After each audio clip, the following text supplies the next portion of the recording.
Well, I'm starting something new on my blog. If you saw last week, I shared a book that I read and along with a video and some comments about it.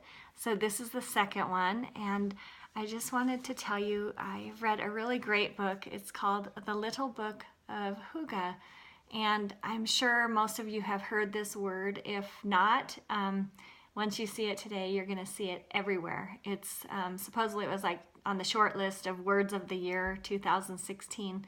And it's called Danish Secrets to Happy Living. Don't know how to pronounce it. Maybe it's Meik Wiking. He's Swedish. But anyway, I think you would really get a kick out of this book. Now, the word HYgge, it looks like it's Hygge, but it's HYgge, doesn't really translate in English. It can stand for coziness or feeling safe in a group of people or feeling at home. It's like coziness, but it's much more than that. It really involves being safe and warm, but especially being with our people. So when I Googled HYgge on Amazon, this was the top book that came up, but there were tons and tons of books. You can't believe how many people have written about this topic. And so you've probably heard about it, but I wanted to give you a little background on my point of view.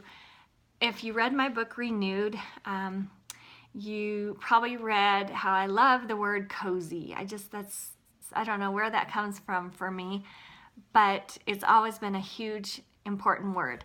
And when I went to visit my daughter in the Netherlands, I learned this word called, I have to think of it for a minute. Gezellig. And I wrote about it in my book. And then when I went back to the Netherlands a few years later with my grown kids, we were sitting on the train, and I looked at the title of the newspaper sitting on the tray next to us, and it said something gezellig.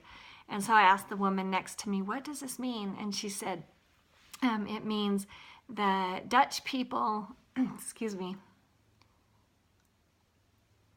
are requesting more coziness on the train. And I thought that was so cool.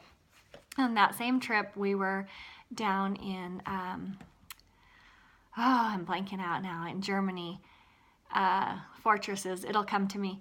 And we were just overlooking the ramparts, and it was just so beautiful. It was just surreal. I felt like we'd gone back in time, and the kids and I, we were sitting outside listening to music on the jam box and having a glass of wine. And all of a sudden, this woman parts her like shutters, opens the window and looks out. And I said, "Oh, are we bothering you?" And she said, "Oh no, my girlfriends and I are just having a weekend of self-care." And nothing could have made that moment more special, because my book that I wrote, my book Renewed, was all about self-care and how important it is to put yourself on the list. So I think you'll really enjoy this book. Just several factors that would go into the word HYgge. He talks about anything that touches all your senses. So whether it's what you see, like surrounding yourself with flowers. I've got flowers back there. Or smells. For me, I almost always have to light candles here in my home if I'm at home. So other senses, like the author says that it's not HYgge unless you have cake. And he talks about all the Danish pastries. And then he would say it always involves other people, your very special loved ones, your people that make you feel loved and safe and at home. Taste-wise, again, it would involve all the comfort foods. And there's very much a theme of wintertime. That's when HYgge is at its strongest. So think cassoulet, think stew, think wine with mulling spices. And I'm going to give you a couple other ideas here. He says, go ahead and take this advice. Get comfy, take a break, be here now, turn off the phones, turn down the lights, light candles. Interestingly, in the book, he says that the Danish people, the Swedish people, don't use like scented candles. They use just plain old ordinary smelling candles, but they're the largest consumers of candles. And the stats were astounding. They talk about how the average Danish person lights a candle like 6 times a week or something ridiculous. he talks about building relationships and spending time with your tribe, giving yourself a break from the demands of healthy living, and live today like there's no coffee tomorrow. So for me, it would be coming in the house, like turning on the heat, getting out my favorite blanket, lighting a candle, grabbing some of my favorite teas, and sitting down with a good book. I was thinking about a story with my pastor, and many years ago he shared that he had gone through depression. And he went in to see his doctor, and his doctor said, George, you need to take a mini vacation every single day. And he was thinking, I can't afford to go to Aspen every day.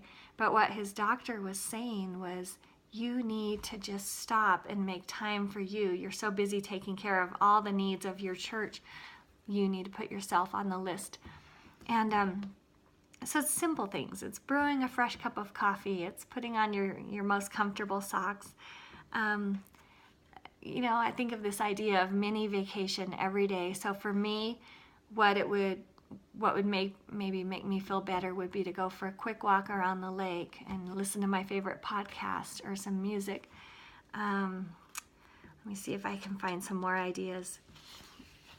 This was cute. He said after a hike in the snow, the friends and him were sitting around the fireplace wearing sweaters and woolen socks, listening to the crackle of the fire, enjoying mulled wine.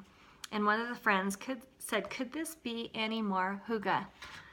And everyone nodded, and then one woman replied, yes, if a storm were raging outside. So it's this sense of being safe from the outside world. So you get the idea. I'm sure a lot of you have heard of this concept, but I just wanted to kind of give you my little 2 cents. And I really enjoyed this book. I think you will too, just reading about the lighting and the winter and the cold and playing games and being with the people you loved. So take care. We'll talk soon. Bye.